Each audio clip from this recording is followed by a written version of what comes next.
కుండలిని సాధనకి ముద్రలు అవసరమా గురువు? అంటే ఒక్కొక్క బెనిఫిట్ ఒక్కొక్క దాంట్లో ఉంది కదా. ఇప్పుడు మన మహనీయులు ఇవన్నీ హఠయోగంలోనే చెప్పారు. హఠయోగ ప్రదీపిక సాత్వారామయోగి విరచిత అని బుక్ ఉంటుంది, హఠయోగ ప్రదీపిక. అందులో మనం చెప్పేటివన్నీ ఉన్నాయి, చూసుకోండి శాస్త్ర ప్రమాణం. ఈ హఠయోగ ప్రదీపిక ఎప్పుడు వచ్చింది? ఇది హఠయోగం ఎప్పుడు వచ్చింది? ఫస్ట్ ఆదినాథుడు, అంటే సృష్టికి పూర్వం ఆదినాథుడు అంటే ఈశ్వరుడు పార్వతికి చెప్తాడు ఈ విద్యను. తర్వాత వారి అనంతరము మక్షేంద్రనాథ్, గోరఖ్నాథ్, అది మన రామారావు పిక్చర్ కూడా ఉంది, మక్షేంద్ర, అదే మాయా మక్షేంద్ర, అర్థమైందా? అందులో కూడా ఈ సాధన గురించి కొంత చెప్పారు. వాళ్ళ తర్వాత వాళ్ళ పరంపరలో సాత్వారామ యోగి అని ఈ బుక్కును మనకందరికీ ఇప్పుడు అందించేది అతనే. అందులో మొత్తం అన్ని ఇచ్చాడు సాధన. ఇప్పుడు మనమైతే ఏదైతే చెప్తున్నామో అవన్నీ అందులో ఉన్నాయి. అంటే కొంత డిఫరెంట్గా ఉంటాయి, అవి అర్థం కాదు.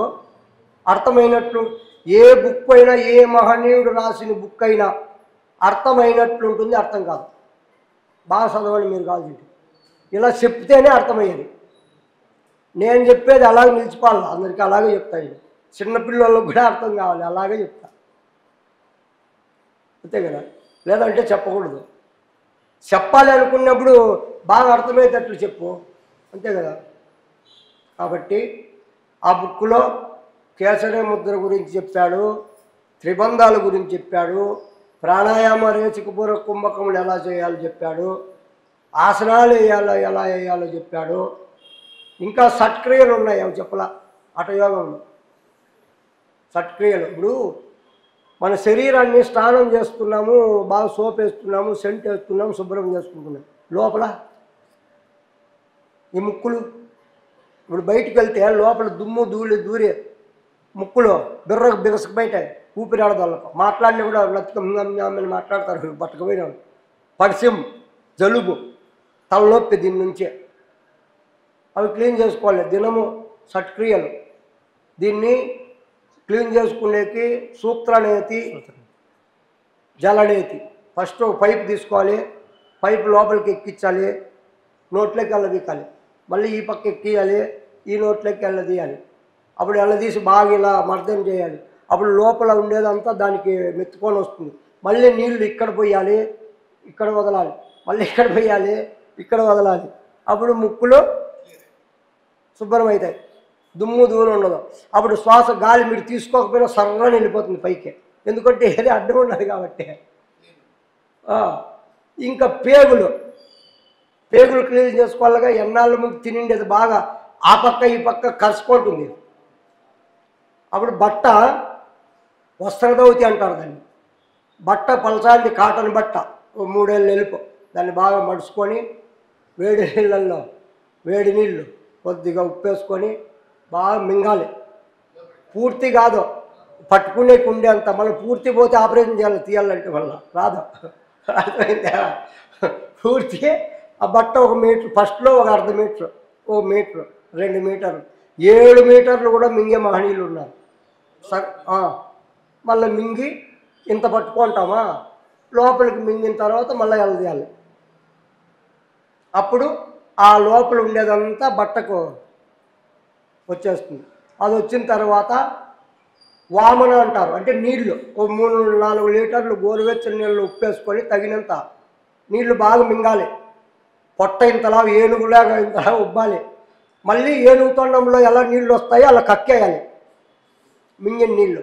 అప్పుడు లోపల శుభ్రం అవుతుంది, ఇంక రోగాలు రావు. ఎందుకు వస్తాయి? గలీజ్ అంతా వెళ్ళిపోయింటుంది. అప్పుడు పెసరపప్పు అన్నము తినాలి. ఇంక కారమో తినకూడదు ఆ రోజు. అది చేసిన తర్వాత నెయ్యి, పెసరపప్పు తినాలి. అలా చేసుకుంటే అప్పుడు అనారోగ్య సమస్యలు రావు. ఇంకా పొట్ట, ఇప్పుడు ఈ షుగరు, పొట్టకు సంబంధించిన కాయలాలు ఉంటాయి కదా, అరక్కండ ఉండేది, పులితేపులు వచ్చేది, ఏంటంటే రోగాలు, కన్నకస్ మలం తిన్న వాళ్ళకి వస్తాయి కదా, అందరికీ వస్తాయి, మంచి వాళ్ళకి కూడా. అప్పుడు దీనికి నవ్వులే, పొట్టను లోపలికి లాగి అప్ అండ్ డౌన్ ఆడిచ్చల్లా అగ్నిసార్ అంటారు. అవి చేస్తే నాకు 190 షుగర్ ఉండింది, నేను అలాగే చేసి పోగొట్టుకున్నా. ఇప్పుడు లేదు, అన్నీ తింటా హ్యాపీగా. మీరు కూడా ఎవరైనా ట్రై చేయండి, పోకపోతే అప్పుడు అడగండి. అందరిలాగా బతకద్దండి. ఎందుకు బతుకుతారు అందరిలాగా అనవసరంగా? ఏదైనా ఉపయోగంలాగా బతకండి. ఇప్పుడు ఈ మహనీయులు ఇది కట్టించారు చూడు, మనలాంటి ఎంతోమంది వచ్చి ఇక్కడ ఉన్నాము, మరి అది అలా బతకాలి. ఏదో బతికినా గుంపులో పోయిందా? తిరుపతిలో మా బోడుగుండోని చూస్తే అంటే అందరూ బోడుగుండో, ఎవడో నీ బోడుగుండోడు. అలా బతకద్దండి. అలా బతికేకి రాలేదు ఈ శరీరం. ఏదో ఒకటి సాధించండి. అందరిలోనూ శక్తి ఉంది. ప్రతి ఒక్కరికి ఈ మార్గంలో వెళ్ళేదానికి శరీరం వచ్చినప్పుడే మార్పులు వచ్చాయి. రాలేదు అనుకోవద్దండి, అందరిలోనూ శక్తి ఉంది. ప్రతి ఒక్కరిలో కూడా అనంతమైన దివ్య శక్తి ఉంది. ఉపయోగించుకోండి, పొందండి, హాయిగా జీవించండి. ఇవన్నీ చేయండి సత్క్రియలు ఒప్పుకుంటే. గురు సమక్షం లేకపోతే ఎలా చేస్తావు? ఎలా చేస్తావు? ఎలా తెలుస్తుంది?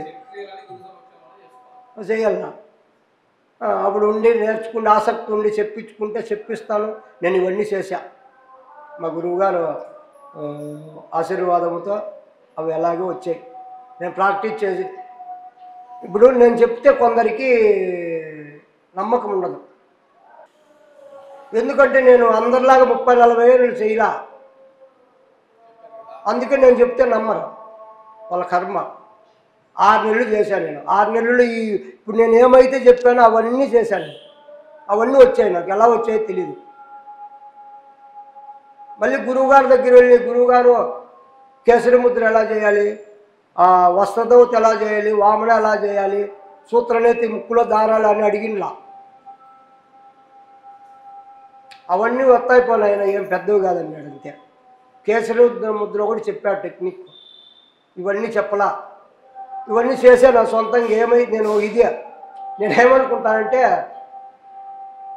ఏమన్నా రివర్స్ అయితే చచ్చిపోతా అంతే కదా. ఇంకేమవుతుంది? ఎప్పుడైనా చచ్చిపోతా. సావుకు భయపడితే ఎలా? ఎప్పుడైనా వస్తే విద్య వస్తుంది, గౌరవంగా ఉంటా. రాకపోతే పేడవే, ఇంతే.